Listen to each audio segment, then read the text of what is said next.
Hello, my name is Hussein and I'm Forex Optimum Broker Financial Analyst. Well, I'm back again to bring you all some of the weekly updates in the financial markets and how we are going to position ourselves accordingly. First of all, I would like to actually talk about the world stock markets beginning this week on the positive mood as US Food and Drug Administration approved Pfizer and BioNTech vaccine for emergency use last weekend. Expectations of this approval were a major driver for the stock market. So there is a significant possibility investors may be willing to take some profit after this approval finally occurred. And before a holiday season and low liquidity in the markets. The campaign of mass vaccination has started on Monday. Moderna vaccine is expected to be approved by FDA this Friday, December 18.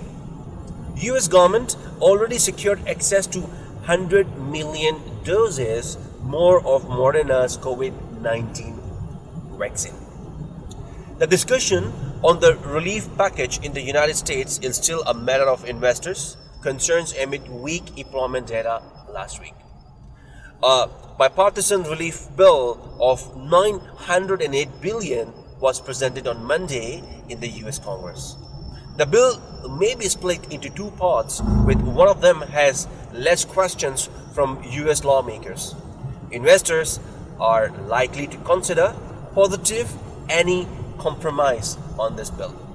So, the risk of slowing down the rally in American stock market may turn into the S&P 500 broad market index consolidation around 3,700 points level. The appetite for risk is dim. US 10-year benchmark treasury yields are hovering around 0.91%. And there is no reason that has been seen for the yields to rise. But the target of 1% is still intact in the midterm as US economy continue to recover. When we talk about gold prices are without any significant changes, but the downward channel is in line. As we saw last week and the previous month, we have been in the downward channel.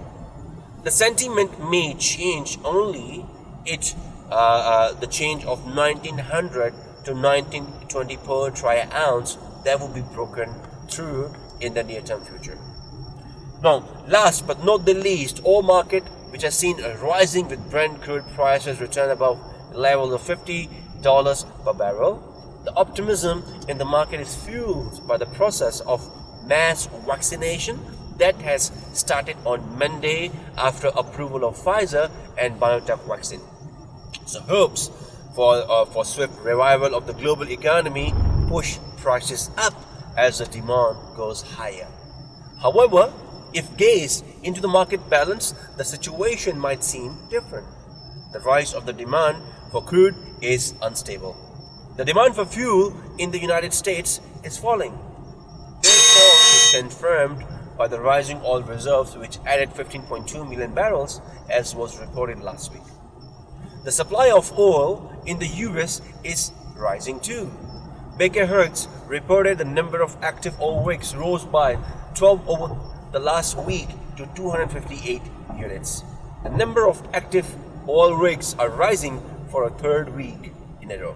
So, considering the rising risk of crude oversupply, we may witness the correction in the oil market soon. Brent crude prices may potentially return to $48 to $49 per barrel. And that's all for the day. Thank you very much for listening and have a great trading week. Bye-bye.